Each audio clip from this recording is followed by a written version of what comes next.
যোগীজান উন্নয়ন খণ্ডৰ উদ্যোগত আজি হুজাইত অনুষ্ঠিত হয় অমৃত কলহ যাত্ৰা অনুষ্ঠান। কেন্দ্ৰীয় চৰকাৰৰ কাৰ্যসূচী মোৰ মাটি মোৰ দেশ অন্তৰ্গত অমৃত কলহ যাত্ৰাৰ মাটি সংগ্ৰহ অনুষ্ঠান আজি অনুষ্ঠিত হয় যোগীজান উন্নয়ন খণ্ডৰ কাৰ্যালয়ত। যোগীজান উন্নয়ন খণ্ডৰ অধীনৰ 13টাকৈ পঞ্চায়তৰ পৰা মাটি সংগ্ৰহ কৰা হয় উক্ত অনুষ্ঠানত। উক্ত অনুষ্ঠানত উপস্থিত থাকে জিলা আয়ুক্ত লাচিত দাস, হুজাইৰ বিধায়ক ৰামকৃষ্ণ ঘোষ, লামডিঙৰ বিধায়ক শিবু মিশ্ৰ, হুজাই জিলা বিজেপিৰ সভাপতি অনুপ দেৱ আৰু নিমন্ত্ৰিত অতিথিসকল।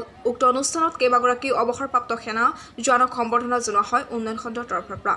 পঞ্চপ্ৰাণ শপত পাঠ কৰায় জিলা আয়ুক্ত লাচিত কুমাৰ দাসে। হিচাপে গঢ় দিয়াৰ স্বপ্ন বাস্তৱায়িত কৰিম। মনৰ পৰা দাসত্বৰ মনোভাৱ পৰিহাৰ কৰিম। দেশৰ সমৃদ্ধ ঐতিহ্যক লৈ গৌৰৱ কৰিম।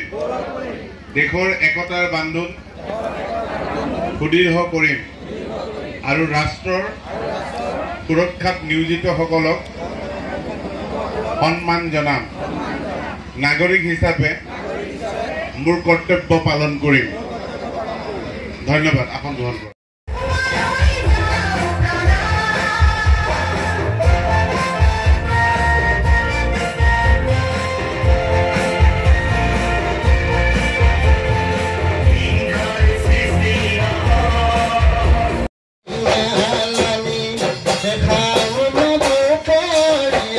Baita se